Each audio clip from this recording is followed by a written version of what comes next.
Hi, everybody, and welcome to GoExplorers.com. Summer sit down with the head coach of the Explorers, Dr. John Giannini. Coach, thanks for sitting down with us and chatting Explorer basketball a little bit. Yeah. Coach, a lot has changed in college basketball, not just over the last couple decades, but over the last couple years. You talk about it a lot. Summer to a college basketball player and coach is nothing like it was in the past. Explain that a little bit. Well, it's interesting. Jim Crews coached with Bob Knight at Indiana, and he said, Bob Knight was the toughest guy in sports. And he said when the season was over, the guys took some time off, and of course then they all went home for summer and got jobs and things like that. And then when they came back for the fall, they'd play some pickup and lift a little bit of weights, and then practice would start October 15th. And what he said, if someone did that today, they would be the softest, laziest team in America. The rules now are you're allowed to practice in the summer. One of the best effects of this is that graduation rates are way up because the kids are in school year round. Our kids are pretty much here for 49 out of 52 weeks. And a typical day for them would be weightlifting at 7 a.m., get breakfast, study hall at 9, and then grab something to eat probably around 11:30, then in the gym at 1. We practice with them 3 days a week, and on the days when we can't work with them, they play pickup or they do skill work, and then they'll grab something to eat, then they'll have class at 6 o'clock. We have night school here, and then they'll be done at 9 p.m. So from 7 a.m. till 9 p.m., they're pretty much either studying in class, lifting weights, working on basketball, eating, or going to the bathroom. And it's the same way for coaches. I haven't gotten a haircut in a while. I'll leave for recruiting tomorrow morning, and we pretty much go recruiting Wednesday through Sunday. And then our program, we back for practice Monday, Tuesday. Then we practice 7 a.m. Wednesday, and then we're out right away. So the month of July pretty much doesn't exist for us. And this year, our summer was especially productive because of the May trip to Prague. Right. So we've gotten a lot done. Well, you mentioned the trip to Prague, the training trip. As a lot of people know, foreign trips are part of the 4-year cycle of a basketball program now, and it was LaSalle's turn to do so. You went overseas this time, took the team to Prague. Tell us about that experience. Well, first, again, it's not a luxury. It's a necessity. Last year, Drexel went to China. Yeah. 2 years ago, Penn, St. Joe's and Temple were all in Italy at the same time. So this is just something that you're allowed to do. And of course, last time we did it, it gave us a great bounce going into our NIT year. The trip was great. We chose Prague largely because of Eugene. It's where he played his prep school basketball, and his parents would be able to attend. And that might be the only time he will have seen his parents in about a 24-month period. The competition was good. The city was beautiful. It was just a great experience. And they played well. Our whole team played well. So we were really pleased. And one of the great things about that is those that support the program financially and make commitments through Explorer Fund, they know that they're helping by making this type of thing happen. Yeah, making a difference with the team. We're a smaller school. We don't have a big arena where we could sell thousands of tickets. So we are extremely reliant on the Explorer Club and our donors. And again, I know the people out there who love LaSalle and love LaSalle basketball, we need their support to take the foreign trips and to be here in the summer and to feed our guys properly. And our competition, I keep saying it, is serious. They spend a lot of money.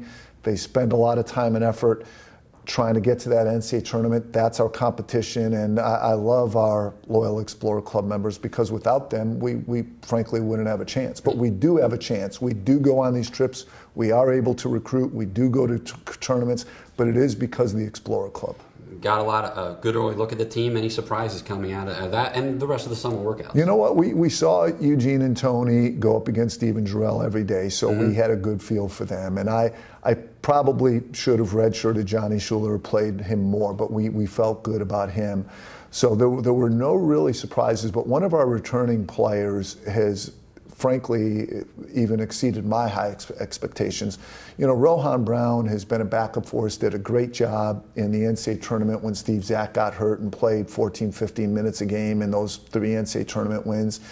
He's embraced the leadership role. Just in today's practice, we just came down. Rohan Brown had 10 rebounds and 0 turnovers, and his team won every game. And he's just got great character and great toughness. He's paid his dues. He's been unselfish. Just about every positive characteristic you could think of, Rohan Brown has that. You know, sometimes guys thrive when they're given an opportunity, and I could think of a bunch of Temple players. You look at Dalton Pepper's junior year, and all of a sudden his senior year. And just by giving the opportunity, he really did some great things that no one just knew he could do it because he didn't have the opportunity before. Well, right now Rohan has the opportunity, and I can't say enough good things about the way he's playing. So for 4 years, LaSalle fans have been used to the two big guys in the middle, Steve Zach, Jarrell Wright. No longer on the roster. It's going to be a different style of play. Tell us what you look forward to this year. We're trying to play faster. You know, with Khalid transferring in July, that hurts our depth. Right. And you do need to have a little bit of depth to play the way we want to. It's kind of constant effort. People are used to our defensive pressure, but we're really trying to push the ball harder right now. And offensively, we're trying to get a lot more movement. People will say, well, why wouldn't you do that before? Well, when you have really good shooters, the way we did in the 2 terrific years, posting up and spotting guys up works. Right. Pick and roll and spotting guys up works. But when you're not as good a shooting team and you spot guys up, it's not that hard to defend. So because we're not coming off of last year, a great shooting team, we need more movement, we need more running. The post is more open right now because Eugene can play away from the basket. Tony is a willing screener, and he's one of those guys that gets double digits just by running the floor, getting rebounds, and getting finishes. He's not a needy guy who needs the ball a lot. So our chemistry is good, we're playing faster, the post is open, we have good movement, and we've gotten a lot of reps on it because we were able to practice a couple weeks before Prague, play in Prague, and then, of course, you know, our 3 mini practices a week. So I feel good about it. I am concerned a little bit about our depth, but not if we stay healthy. Right. And the other surprise, actually, Carl Harris, again, is doing a really nice job. The freshman from Chicago that we would have liked to have redshirted, but with Khalid transferring, you know, Carl will play, and he's doing a good job. So that's the immediate future, but a lot of people are really excited about what this roster is going to look like in 2 years. Tell us about the transfers that have decided to come to LaSalle to play for you. Yeah, it's terrific. Again, there's about 700 plus transfers in America this year, 700 plus last year, and so we're kind of not different from anyone else except for our guys have been really good. Right. Like when we've gotten transfers, they've, for the most part, really nailed it. So B.J. Johnson's really talented. He's long. He's really a good shooter. The biggest surprise on B.J. is how well he shoots the ball. And he's a terrific defender. And again, he was on track for a really good career at Syracuse because he started playing double-digit minutes as a sophomore and having some big games like 19 points and a win at Notre Dame. So we're really fortunate to have him. He's a high-level guy. Pookie Powell started half the year at Memphis, and he's just like the guys who got us to the Sweet 16. He's a dribble, pass, and shoot guy, and just a great, great kid. And then we haven't had Demetrius Henry from South Carolina on campus yet, but we obviously wanted another big guy. So here's a big guy who has started 2 years in the SEC, a very talented guy. We knew him from the AAU circuit. And frankly, he was like a 6-point, 3-4 rebounder guy in the SEC. I think he can do a lot more than that, whether it's in the SEC or the A-10. So he's athletic, and we think that year off is really going to help him. So with everyone back besides Rohan, I think in 2 years that's going to be, on paper, one of the most talented teams that I've had here at LaSalle. We have everyone back, and we had 3 very experienced, talented, athletic guys. So you mentioned that transferring is just part of the Division I game, and it happens all the time. But your list of schools that have had transfers come to LaSalle, Auburn, South Carolina, Virginia Tech, Syracuse, Memphis, that's a pretty impressive resume of schools. What makes a player want to come play for you? What is it about your style or what we do here at LaSalle? Yeah, I think a lot of times when these young kids visit these schools, they get caught up in the name of the school and some of the exposure and in the facilities. So I'll tell you what Demetrius Henry told me. And his statement pretty much sums up recruiting transfers. He says, Coach, I've seen a ton of schools.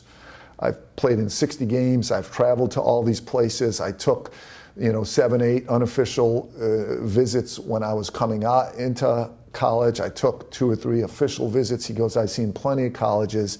I don't have to come and see the buildings. I know your conference. I know your team. I know you need a big guy. I played with Pookie before. I've played with Cleon before. I'm coming. So I was like, wow. And the transfers have a different agenda. They've been on TV. They've been in big arenas. So they're not impressed with that. Right. They've seen a zillion college campuses. So I think sometimes freshmen make choices to impress. They choose big name schools, they choose facilities, they choose things because of how it looks and how it sounds. Where transfers want to go to a good team, a good conference, and a place where they fit. And it's just a lot more simple. One of the most critical factors in setting up a season for a coach is scheduling. Yeah. And I think while a lot of people think they know how to go about attacking the RPI and the strength of schedule, it's a lot more complex than the average person realizes. And I just walk into your office and look at the board and look at all the options you have up there. Tell us a little bit about how you go. I mean, the numbers speak for themselves. Last year's strength of schedule, non-conference strength of schedule, 36. The year before, 58. Always in the top 100. And that's, if you're on the borderline of wins and losses, that's what's going to get you into a tournament or not. And it's so funny. I hear so many people complaining about our schedule, like, oh, the schedule's not tough enough. And I hate to say it, but I think sometimes people who don't know how the RPI works make those statements. Right. They want to see Maryland on the schedule, and they want to see, another ACC team on there, and they want to. And sometimes people forget. They just take Temple and Villanova for granted. They're not in our league. They're a non-conference and they're game. big time teams. Yeah, absolutely. This is what I tell people too. So we have 18 A10 games. Mm-hmm. We didn't used to have that. We had 16. So now, for example, we have Dayton and Rhode Island twice this year. We never had that. So that's almost like non-conference games. Those are 2 non-conference games you can't schedule that you hope to win. We used to have Temple as a conference game. Well, now that's in the non-conference part of things. Right. So right there, we have 3 additional killer games a year. But the key to the RPI, and it's not the key, it's the fact. Your strength of schedule is determined by your opponent's record. It's not their name. It's not their conference. It's your strength of schedule is your opponent's record. End of discussion. So that's why 7 of the 10 Division I non-conference teams we have on our schedule this year won 20-plus games last year. But you also need some special wins. So we have Villanova, who's a preseason top 10 team. We have Miami of Florida, who's going to be a preseason top 20 team. And then we have a lot of good teams. And that's the key to having a good RPI. I think Hofstra is going to be picked to win the CA this year. Florida Gulf Coast will be picked to win their conference. And you could go on and on. Like I said, all those riders going to be picked near the top of their conference. Lafayette went to the NCAA tournament last year. And these are good teams, and they're going to have good records, and like in the past, or we'll have a very good non-conference strength of schedule again. But this year's schedule has a particularly interesting addition to it, and tell us about that last game you scheduled to run. Yeah. We had one more game left, and I was speaking with Dr. Mark Allen, a Rowan alumnus, who's very generous, and he's actually started a bunch of endowed scholarships there, and he had been saying all along, we have to do something for the 20th anniversary of the national championship team at Rowan. And I thought to myself, we have one more game left. What if we played a game at Rowan? And what would happen is, first of all, I bet no Division I team in the country played a regular season game on the road at a Division III school. Right. And because Terrence Stewart is a Philadelphia kid from engineering and science who was the player of the year on that Rowan team, and Rowan is just down the road, and there's a lot of Rowan alums, and it's a school of 12,000 people, it'll get tremendous local interest for Rowan. We're going to have some dinners and functions around it to raise money, and of course we'll bring that team back and bring back a bunch of those wonderful teams from the 90s. And my personal affection, this is the school that gave me my first head coaching job. And these players and these administrators and these coaching colleagues, I would literally be nowhere without them. They gave me, so I love the school, I love these people, and at the same time I'm looking at our schedule. Right. And I think, okay, we got a lot of new guys. Do we want to play another really tough opponent? Okay, that might be overscheduling. Do we want to play a weaker opponent and lower our RPI? No. So this is a game that doesn't hurt or help our RPI, right. And it has great personal meaning for me, and it's going to be a great thing for Rowan. And I think it's going to bring LaSalle a lot of attention because locally this is something that's going to be written and talked about when this game occurs. So I'm excited about it. And it'll be right around the corner in just a few months. And thank you for joining us in the Summer Sit Down with head coach of the Explorers, Dr. John Giannini.